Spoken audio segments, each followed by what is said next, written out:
Today, our stream is going to be about stocks x crypto. Uh, as you guys know, things are really picking up in 2026 with stocks. We've seen absolute chaos over the last couple of months in the stock market alongside crypto, especially due to Trump. And so today, what we're going to do is take a look at what is the new relationship between stocks and crypto. For years, crypto's whole pitch was we're getting rid of stocks, right? DeFi is destroying Wall Street. It's over. Cut the middlemen, forget the banks. But here we are, 2026, and Wall Street's tokenizing itself, right? The New York Stock Exchange is building the 24/7 trading product. BlackRock has 2 billion in tokenized assets, and you can literally buy stocks from your phantom. So today we're going to go in and unpack it all.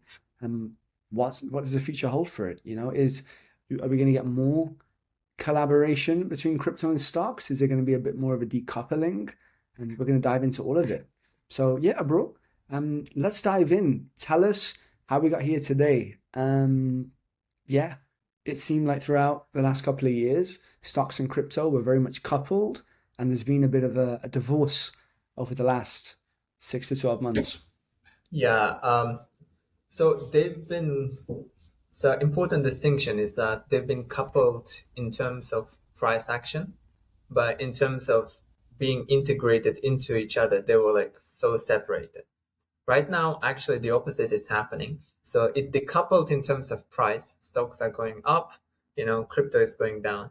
But in terms of underlying integration, I think crypto and stock, like crypto and TradFi, I would say, not just stocks, they are so integrated right now. Like you can buy anything on chain these days, and predominantly you can buy like any major on the stock market as well through ETFs and that. So it's kind of like if you really look, they're merging, but price wise, I think yeah, they've decoupled recently. Yeah, decoupling in price, but they're more married together than ever when it actually comes to the infrastructure. Why were they so coupled for so long price-wise? I think crypto and stocks in general, they are like a high risk assets. So crypto is much more riskier, but overall they are kind of the underlying drivers are the same, so the macro environment, overall risk appetite of investors. So whenever stocks would go up, crypto would go up harder. Whenever stocks would go down, crypto would go down harder, like as a better, like many people even call like BTC as a leveraged better to S&P 500. So that was the relationship. So um, yeah, because the underlying factors affecting the growth, the stocks and crypto were the same.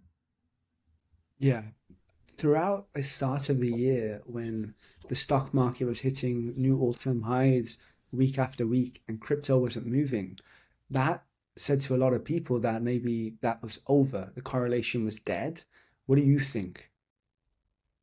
Um, I think the correlation isn't that. I think it's like temporary detachment, but overall, I think correlation will continue to persist over a longer period of time, like, over longer time horizon. But what happened is that it was specific. If you remember, we were pretty much correlated to the stock market all the way until October 10th. And after that, we started moving like, in a opposite. Essentially, we're not even like moving in the opposite direction. So prices go up, crypto is going down. I mean, stocks go up, crypto goes down, stocks go down, crypto again goes down. So it's not like even the opposite direction, just crypto specifically is going down because there are more structural sellers than buyers. So up until October 10th, I think we were pretty much well correlated with the stock market.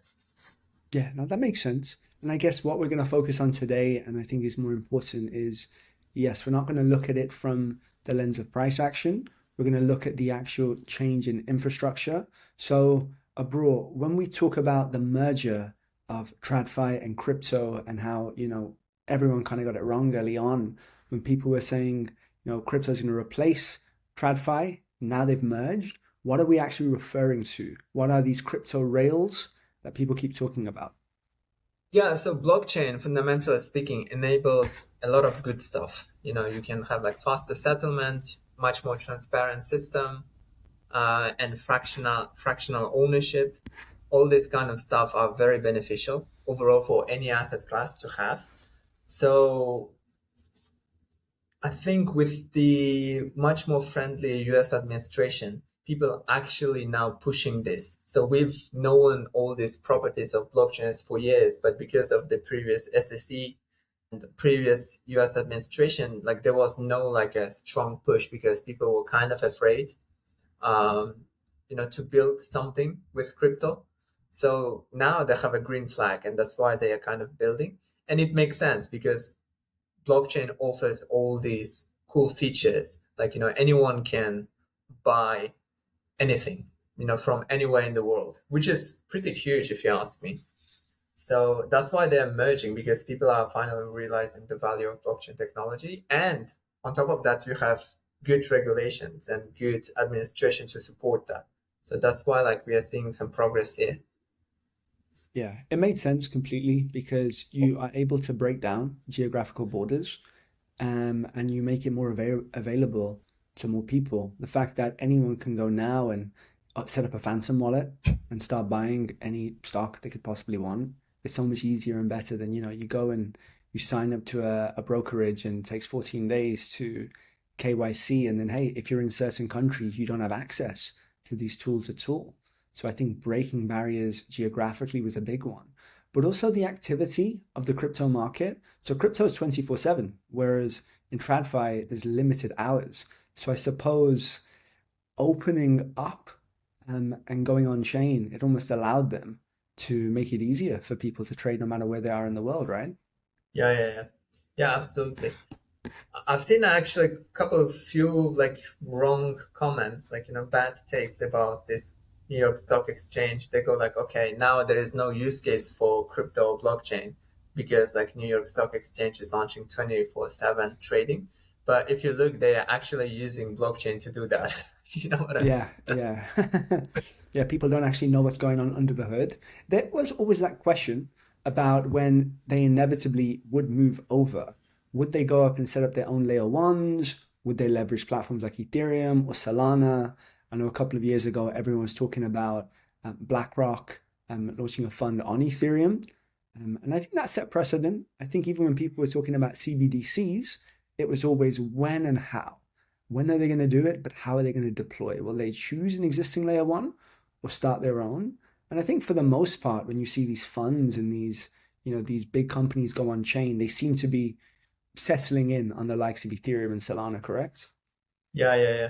So I haven't seen like I actually have seen like governments pushing like permission chains, like HBAR and stuff like that, IOTA, but they are complete failures. So if you look at the market, and the thing is, like I'm actually looking into this platform economics, platform literature, and one of the things that the, the argument against governments and New York Stock Exchange and all these people launching their own layer one platform is that it's very hard to bootstrap the platform and solve the chicken and egg problem. And once you have a network effect, I think it's very hard to compete with that. So like I'm not sure like what chain they're gonna be launching on or whether they're gonna be launching their own chain. But I feel like the better way for them would be to build on top of existing chains or like a roll up on top of existing chains because you need that network effect. You need to tap into the ecosystem because activity is already there. So, yeah. Yeah, no, it makes sense. I remember when I first got into crypto, I was talking to a friend and he's like, you don't understand. In the future, he goes, what all of finance is going to be built on Ethereum with all CBDCs running on there, and every token is going to be backed by Bitcoin as its reserve currency. And in a weird way, this kind of feels like it's coming into reality. But for sure, I think we've set the stage of it seems stocks are coming on chain now. They're here, they're not going anywhere. These platforms like Ethereum and Solana are where they're going to be operating. There's many advantages to them being on chain, like we said about tradable hours, breaking down geographical boundaries. There's also the custody argument too, like you have more power over your own tokens. If I'm holding my, Tesla tokens, it's better in my personal wallet than on a Robinhood account for me anyway. But it does seem there's quite a lot of advantages to doing things on chain. Yeah, yeah, yeah. So I've recommended one of the things like I've noticed in myself. So I started like crypto, and then when I met a friend of mine and I recommended like buying stocks like indexes, and she kind of bought the index, and I started reading about the what this index do, like whether she owns the underlying stock or anything like that. And I realized that actually people who are buying the index, so they're actually buying, so there is a custodian. So they're not even like uh, holding their own stocks in their account. Apparently they just hold an ETF, and ETF is a wrapped version of like bunch of stocks. And I go like, oh shit, but that's so wrong. But the mentality, I go like, okay, so for me, it's a kind of wild thing. Uh, Yeah, but actually yeah, people like do that. So in crypto, at least like you still kind of trust the custodian, but still like it's in your wallet. So anytime you can sell it, kind of this kind of thing. yeah. No, it's really interesting, and it's getting big, man. There's a lot of big players out there, as we said with BlackRock, New York Stock Exchange, Robinhood, the works. Everyone's getting involved. Why do you think now is when things are kicking off? Why 2025? 2026, I should say. I think again, few reasons. Infrastructure I think has matured. Ethereum is battle tested, Solana is battle tested, Arbitrum Optimism Base, they are battle tested. They've been up like, I don't know, Ethereum hasn't had like you know, was never down essentially. Solana hasn't been down for like 3, 4 years. So infrastructure has matured. People are now like, okay, now we can actually build on top of that because there is a track record. That's the one thing. The second thing, again, like US administration, they changed their stance on crypto, much more supportive regulations. And yeah, and they see the market here. For example, all these banks, all these like firms, like now they see the market and the potential addressable market here. So now they're like entering because there is lots of users on chain. Yeah. Obviously with the Genius Act as well, passing, that was a very big deal. I guess for people who aren't aware and didn't understand what the Genius Act was, can you explain it very quickly? So Genius Act is essentially like a bill that clarified that stablecoins are not a security. So there was a big debate whether like crypto assets are securities. So if they're securities, SEC should kind of oversee them. So they need to file with SEC. So there is all this bureaucracy. So Genius Act essentially tells that stablecoins are not securities. And since they are not securities, you have much more freedom to issue and work with stablecoins. So that's essentially a Genius Act. And I think the reason for that is just, US pushing like stablecoins very hard because that's the way for them to export their debt to anywhere in the world. So anyone with the internet can buy their debt, because they store wealth in USDC or use it for payments. So I think that's important. And that's why they call it Genius Act, you know. Absolutely, he's genius. So, bro, who are leading the charge? I saw something about how the SEC dropped its like legal case with like Ondo or something, Ondo Finance. Yeah, they So who are the dropped a people at the bunch of front? cases. They dropped the case against OpenSea, Ondo, Uniswap, and few other cases. So, like, they're just not going after them anymore. Because again, Gary Gensler is out. Paul Atkinson's the new chair of SEC, and he's very crypto friendly. And they're just, they're not pursuing those cases. Yeah, absolutely. The door's wide open. So who is leading this crypto X stocks race abroad outside of just the big TradFi players coming in? Um, It's very hard to say who is leading, but I'm gonna tell you who is like in it because many platforms hasn't launched yet. The first thing is like you have um Robinhood, tokenizing stocks on Arbitrum. Then you have Ondo. Then you have Coinbase telling, okay, we're gonna launch stocks trading on our platform. Then you have Hyperliquid. You can trade stocks, but you kind of you can't own it. Like you can't spot trade. You can just leverage trade stocks. And you have X stocks. So there are like 5 players. On Solana, obviously, X stocks is leading. I think it's like over 90% market share. Hyperliquid is a different discussion, in my opinion, because they offer leverage trading rather than spot. Ondo is good, but I didn't quite like the UX. And Robinhood, I think that hasn't launched yet. Okay. So how does tokenized stock actually work? Do I actually hold a stock? Is it mine? Is it a derivative? What actually is it? What am I buying when I go and I buy Tesla X? So for now, it's kind of like a wrapped version of a Okay. stock that tracks the price of the underlying stock, but it kind of backed by the custodian. But essentially, it's not the same thing as like holding a stock. But on Breakpoint last year, to 2025 December, I, I saw the Galaxy's CEO. He delivered a speech and said, "Oh, the next step for us is to natively issue a stock on chain. So the underlying stock would be on chain rather than you bring the New York Stock Exchange traded asset on chain, you just issue it on chain. So which is much more better. So why? Because you will have like better liquidity and execution instead of like relying all these market makers, custodians to kind of balance out like these price discrepancies. So Okay. for now, it's just you can call it a derivative. I call it like a wrapper, you know. But I think Yeah, the next okay. step would be like people will start issuing stocks natively on chain. Yeah, that was the way I always foresaw it happening. I thought you're gonna get a lot of company who choose to like ICO over IPO when I Yeah, yeah, first yeah. envisioned it. But now it did make sense for existing companies to move over. There had to be something akin to this. And I think, yes, looking at it like a wrapped asset is a great way to understand it. Um, I have I think a few things popped up from there, but so talk to me. How does it work where when traditional stocks are not being traded in certain hours, but you can trade those derivatives in crypto? What's happening with the price? Because it seemed like there could be some opportunities in there. Yeah, that's interesting because I think, like my personal opinion, you shouldn't be trading the current stocks on weekends because I think you will end up paying a premium.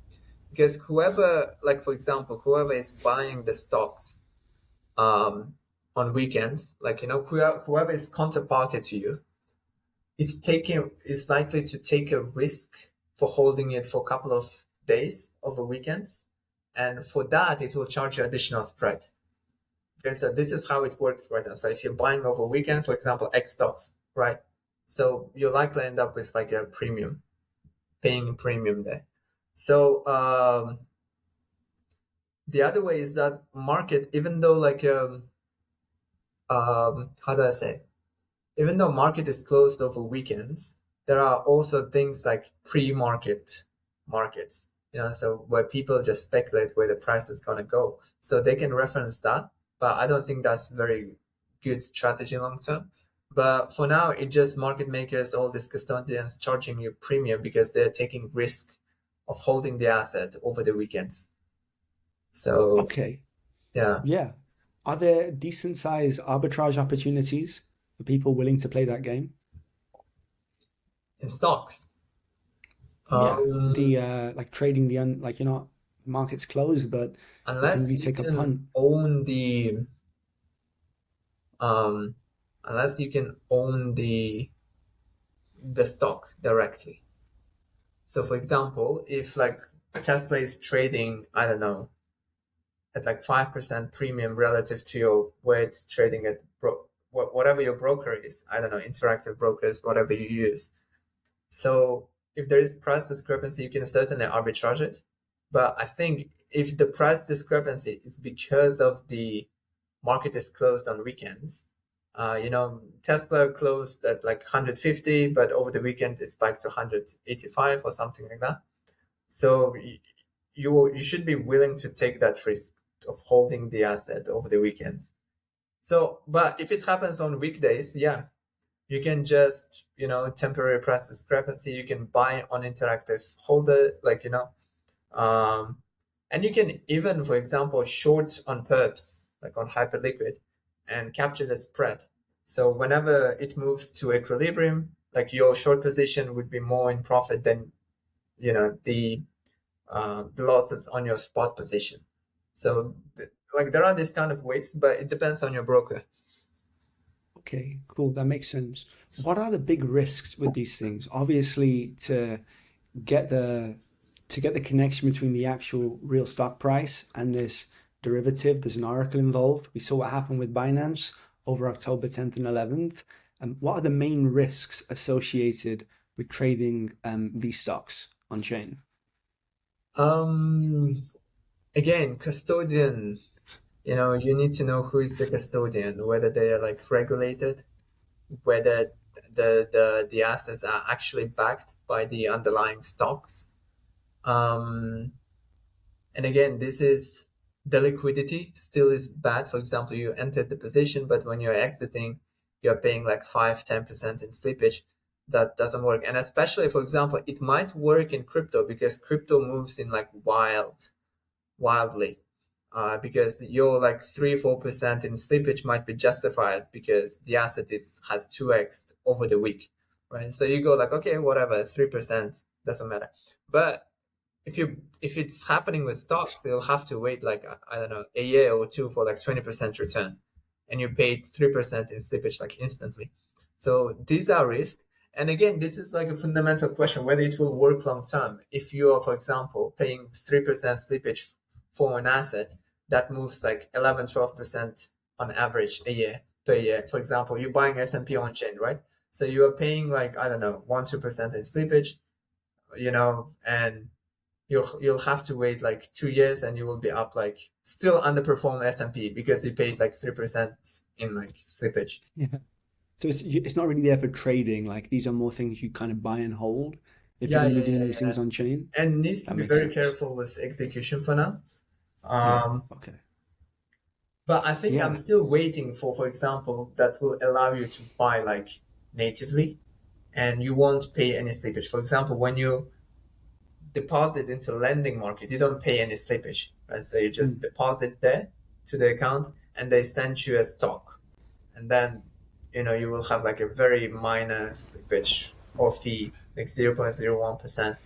But the problem with taxes is that you'll need to pay for this, slippage and stuff like that.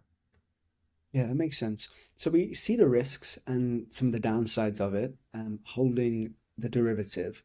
We also see why it's a huge win that you can trade these assets on chain now. What are some of the advantages?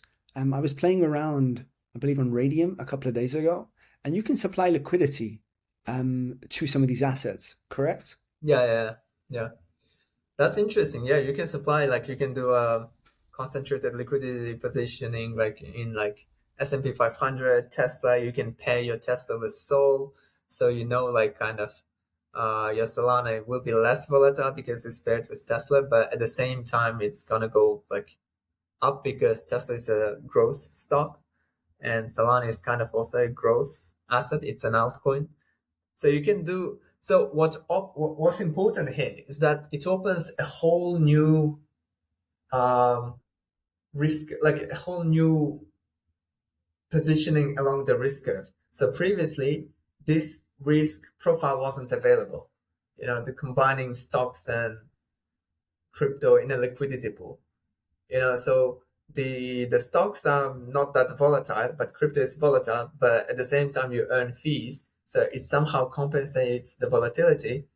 Um, but you still kind of over the long term, your portfolio is going up because if you paid with stable coins, you wouldn't have that much growth. But because you paid it as a stock with a growth stock, it's still going up like very high. So it's very interesting. So before it wasn't available, like this kind of strategies, and now it's available. For example, now anyone can borrow against the S&P 500 on Camino, which is cool, right? So you can leverage long S&P using Camino, um, or like leverage long Bitcoin while still kind of keeping exposure to the stock market. So these are interesting kind of strategies. But again, like I think crypto degens might not my concern that the adoption might be slow because crypto, like we have like a massive expectations. We get bored of this, 11% a Yeah. year. I don't care. I want like 5x in like, I don't know, 3 months. We have like this kind of expectations. So Yeah. let's see how it I plays. think, yeah, I think you're right. And I think a lot of people have to look at this almost as, look, it's not a requirement. You don't have to start doing these things. There are some advantages that we've covered so far to trading stocks on chain. One of the biggest ones being the ease of it. If you already have your capital in Phantoms and on MetaMasks, you don't need to start to off ramp and now go fund a Robinhood account. You can just trade right then and there from your Phantom, for example. Um, I think for the people that look at them and think that there aren't enough returns, I think we all have to sit back and think, well, we all felt the same way about gold, right? No one saw what happened to gold or Yeah. silver to happen the way it has. And both gold and silver were available to us via crypto, but everyone kind of left them to the side and didn't think about it. And I know a lot of people, maybe you don't want to be holding, Bitcoin or Ethereum right now because of what the market's doing. But some people don't want to be sitting there in USDC either, right? Because you know it's getting eaten up by inflation. Well, now you can get exposure to the S&P, you can get exposure to gold, you can get exposure to silver. So I do think it's a good way for people to diversify across asset classes, but also um, get easier access to it. Like from right now, this moment, if I have $10,000 and I want to go buy a stock and I've got no experience with it thus far, I want to buy a stock. How long is it going to take me from this very second, if I don't have an account or anything on like a brokerage, to go and buy a stock versus how efficient is it to do that same exercise on chain? It's much, much quicker. And that's probably the biggest advantage uh, is the ease and the simplicity of it, especially for people who are already in crypto. Yeah, yeah, I agree. I would add that, like, for example, when I started my investing journey, the first thing I wanted to buy was S&P 500. But because I was studying in Korea and I was from Uzbekistan, I didn't have access and I didn't know how to buy S&P 500. So I spent a month or two trying, like, opening, like, Korean brokerage accounts and they require KYC, whether you are, like, good investor, they ask you questions. And then I ended up in crypto because crypto doesn't care. You can just join it and buy it and sell it. And that's how you invest. So because Yeah. it was more inclusive, I ended up in crypto and it's much more open. And the second thing someone asked, why would you buy crypto stocks on in crypto? Is because again, I don't know, you can actually borrow against, you can do a bunch of like DeFi strategies with stocks on chain, which will have different risk profile. So, like for example, borrowing against S&P 500 is much less riskier than borrowing against Sol. Like market wise, volatility wise, you are less likely to get liquidated. So, with that being said, I think it unlocks the whole new possibilities because as I said, like crypto, like in DeFi, you can have like a lot of interesting like strategies and stuff like that. So now you can do those stuff as stocks. So you can experiment. I think it's gonna be cool. There Yeah, will be cool absolutely. opportunities. Yeah, you hit the nail on the head. It just opens up so many more doors. And I think as soon as people open their mind up to what's available, they'll start to capitalize. Like the lending part's so true. And we just talked about concentrated liquidity on stocks in the S&P. You didn't have these opportunities before, and people in TradFi, they can't do that. It's not an option. They cannot supply liquidity to the S&P and get rewarded for supplying the liquidity. They can't do this. Abroad, this stuff is not available to US customers at the moment, is it? I mean, even if it's not available, like the notion of not availability in 21st century, uh, like it's available to anyone. If you have the internet account, it takes like 2 minutes to download a VPN and you can still kind of use it and buy it. So yeah, technically it might not be available for the US citizens, but in practice, anyone can buy it. Yeah, illegally accessible. And I guess speaking of that, then, how does this work with taxes? So, How does tax work on these things? The same way it would work if you were trading the traditional stock? No, I think because it's a derivative and it's kind of a wrapper, so you're not holding the underlying stock. You are holding a token at the end of the day. So I think it will be taxed like similarly to you buying and selling BTC in Ethereum. So because it's still considered to be a stock, a crypto. So it's not really a stock. So yeah, whatever you are, like, whatever your jurisdiction is, I don't know whether you are in US, Switzerland, or I don't know, in Portugal where there are no taxes on crypto. So it might actually be better if you're in Portugal and you pay taxes on stocks, but you don't pay taxes on crypto. You can pretty much like buy stocks on chain and you will end up not paying any taxes. So Yeah, I assume a lot of that's going to be happening. And that's the reality. There's a lot of people who on-ramped to crypto years ago through dead exchanges, and there's probably no trace back to their actual like bank account and their like public life. And now they've got potentially hundreds of thousands or millions of dollars that they can now deploy into the stock market anonymously. That's very, very interesting. Bro, so we're talking about now the merger. We get that. We see the advantages. Um, how do we get stuck in? Like, how should someone take their first step? Let's say they're listening to this conversation. They're like, you know what? Cool. I'm a crypto guy. I see there's an advantage here. They're saying it's easy. They still don't know how to do it. I think we should show people what they can actually do. Maybe we can share our screen and go over a live example. Um, but yeah, how should someone get started? What would you recommend? Can we walk through yeah, and yeah, do a bit yeah, of a sure, demo sure, for sure, people? sure, sure. Okay, I can walk through. And I do So know there's a certain special stock that you want to go over because there's a bigger message yeah, maybe later in we'll the go stream. over first and then I'll show how to buy it. Maybe that's Let's do more. that. So tell the guys about stocks first pick. Yeah, okay. I was just looking at the chat. So, like, we've covered Circle yesterday. We published a report covering Circle. For those who don't know, Circle is a stablecoin issuer. So it's known as a stablecoin issuer of USDC, and USDC is known to be the safest, um, stablecoin, at least among crypto natives. So, like, there is USDT, who is like the biggest stablecoin issuer, but every once in a while there is a FUD about USDT regarding their like backing and reserves. So USDC is like a much more regulated, much more transparent and well-known stablecoin.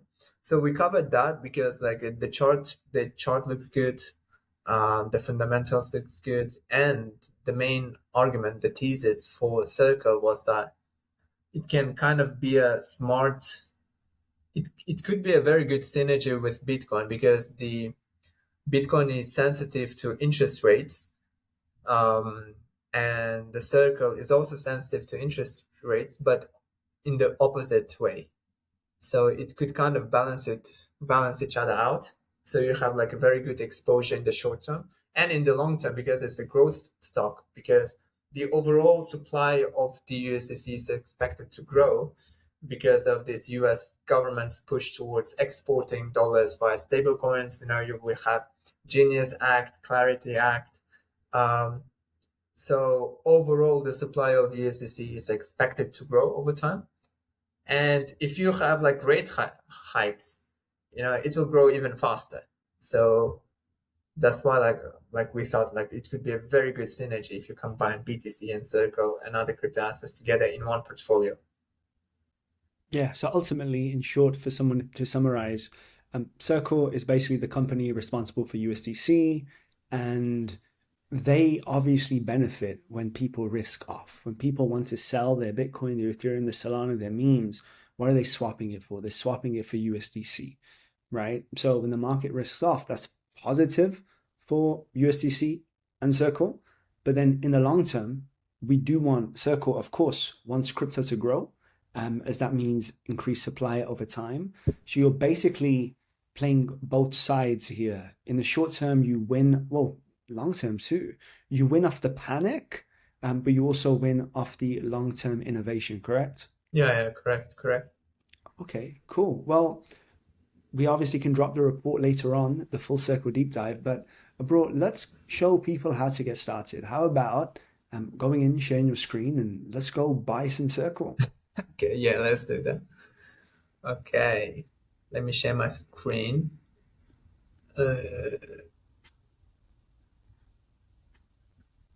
Okay, let's share my screen. Can you guys see my screen? Yeah. Okay, so there are two ways to get exposure to Circle. So first, you can get spot exposure, or you can get, perps exposure. So if you go to Hyperliquid, I think they've listed the Circle here. So it's trading at $72. So you can either, I think I wouldn't recommend, trading, because funding, first of all, is high. 17% for an asset that doesn't move like that violently. So the best way to do that, in my experience, is on Solana, using Xstocks, because I've tried Ondo, but it requires you to kind of open, provide, your email address, some of your details. So I don't like that. But on Jupiter, it's like, one click and done. So I think that's way better user experience. So you just go to Jupiter, or you go to Titan, whatever exchange you prefer. You fund your wallet with like Solana, Aura, or anything, USDC, and you just type here Circle, and it is verified here. So Circle X stock. You click on it, and then you enter amount you want to Yeah. buy, and you It really is as simple as a regular transaction, right? The yeah. exposure for people to get stuck in, it's nothing. It's not even a tutorial. Is it the same when someone's going to buy Tesla or an S&P derivative? Is it all the same thing? Is it this You can easy across just the board? go like in, I don't know, SPX. No, it's like S&P. Where is it? S&P 500. It shows like SPX 69. Okay, SPY. Yeah, It's here. not Okay, SPX. SPY. Yeah. Okay, Same okay. And thing. how many assets? This is through StockX, correct? Yeah. X stocks. X stocks. How many assets are they dealing with? Like over 400 plus? Last I checked, it was like 30, 40, like all the One of the major assets. platforms, So it wasn't like 400. there was one company I think have over 400, I think 400. might be Ondo. They have so many Maybe stocks there. Ondo. Yeah, Yeah, they I have. think Ondo has 400. What are the advantages of using Ondo or using um, StockX? So with StockX, I like it's just simple. I can show you how it looks like on Ondo as well. So with like StockX, you just click swap. It's just very easy, and you connect your wallet into your password, confirm the transaction, and you own the asset. Okay, that easy. Done. Transaction confirmed. Took like 1 minute. With Ondo, uh, da, da, da, da, they have like much more variety of stocks there, but like you need to connect your wallet and sign up as well. So because I'm the kind of person who doesn't like signing up, doxing my stuff. Like for me, it was like, okay, I'm not gonna do that, you know. Um, so like Okay. probably KYC stuff is not really good. So that's why I kind of, skipped it, passed. Yeah, we can buy like they have like silver and Intel, all these assets. I think they have like so many assets here. Yeah, it's You even incredibly have like accessible. ETFs, technology, consumer, Yeah. financial, large cap growth. Can I buy a Bitcoin ETF, bro? Yeah, okay, let's see. You can buy silver. I don't know what that is. Share bonds. Oh, you can even buy bonds. You can Yeah, buy see, the gold. door is so wide. I really don't believe people know how accessible this is and how easy it is. And there's a whole new world here. This is one thing we kind of missed out on in 2025, and we're not going to do the same in 2026. We should start covering these every single week. There's loads of opportunities out there. So if you guys have any particular stocks that you want us to take a look at Not just and stocks, you dive can even into, buy we like can. oil here, oil ETF. And do these all work in the same way, bro? They're just simple derivatives, same idea. There's a custodian somewhere who has to Yeah, give yeah, proof of someone is gonna ownership. be a custodian here. So it's Ondo who is a custodian. So you're not gonna be owning the stock underlying, but you kind of owning, but you're kind of also not owning because it's a wrapper. But you will have a claim. So for example, if you own S&P 500, technically you are owning an ETF, either like offered by Vanguard or like I don't know, BlackRock. So you're not actually owning the underlying stocks. You're owning a wrapper, but it still works. You're kind of owning it, but still like a wrapper. So here as well, you're owning the asset, but you're owning in the form of, wrapped version. There is always risk. So if it's a wrapped version, there is always a risk. But the alternative is that, for example, if you don't wanna own the wrapped version of S&P 500, you will have to buy all these 500 companies on your own, and do the Yeah, balancing and rebalancing stuff. Some people do it. I've seen people doing it manually and rebalancing every month.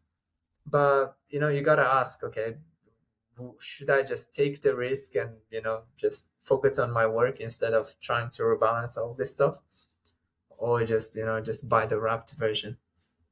yeah. So many So people you just buy the ETF. no, it makes sense. And I think no, it's very interesting abroad. There's a lot of players here. And we'll see what happens with the New York Stock Exchange. We'll see what happens with BlackRock. Ondo seems like a cool platform. I think we should explore it further. We should see how the fees work on there. StockX is great. I do think, not everyone is going to watch this and walk away and say, I want to start trading stocks. But I hope it did open up a lot of people's eyes to what's possible. And ultimately, this is not exactly what everyone foresaw when we said, tokenization is the future. I think everyone thought new companies would be the ones that would always choose to launch on chain straight away. That's obviously not the case. But I think this is a good first step towards moving everything on chain, which I think there are a lot of advantages to. And I think right now, regardless of what Ondo does or BlackRock, etc., Circle does seem like the most obvious play out there. It seems to win regardless. So I do think of all the assets we've looked at from a stocks perspective, Circle seems like a great one. Bro, in the Circle report, do we go in and talk about its upside, Yeah, how yeah, much yeah, return we yeah, can expect, etc.? yeah, yeah, yeah. So I can even show the chart here on Jupiter. Uh, so since IPO, it's been down. I think it's a good territory. So you're not buying the top despite the um, stock market being at all-time highs. So one of the arguments I heard on among like some users, oh, Cryptonary is buying stocks when stocks are at all-time highs. I don't see any all-time highs here, to be honest. So it's kind of probably in a bottoming out process. Um, so the upside is like right now, Circle is like 18 to 20 billion dollar market cap. So my first target is like 50 billion. So it's roughly this area, like a 2x, 2 to 2.5x from here. Okay. Um, and that's driven essentially fundamental growth. If you look at the how much USDC supply has grown over years, so since the beginning of the bull market, USDC has grown like on average over 70% a year. In a bull market when many people don't want much exposure to USDC, like to stablecoins, I believe like in a bear market, it actually might like, because stablecoins are well established now, the growth might actually be even like higher, because it will become much more attractive to hold USDC um, over like all other assets. So like my first target is 50 billion and the second target is like 100 billion. So there likely be a competition among stablecoin issuers, but overall these are my targets, and the justification for that is that looking at historical growth of USDC's supply essentially. So it's growing very fast. And yeah, that's the thesis. No, it's very cool, bro. No, that's very, very good. I think we've covered pretty much everything. If anyone has any questions specifically around, the stocks and crypto and Circle, please feel free to drop them below.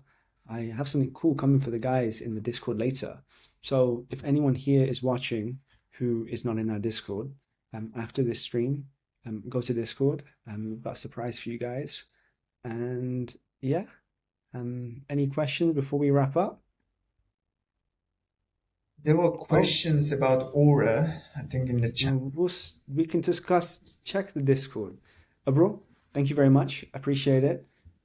Joms, Mr. Producer, I think we can call it there. Thank you everyone for tuning in, and head over to Discord.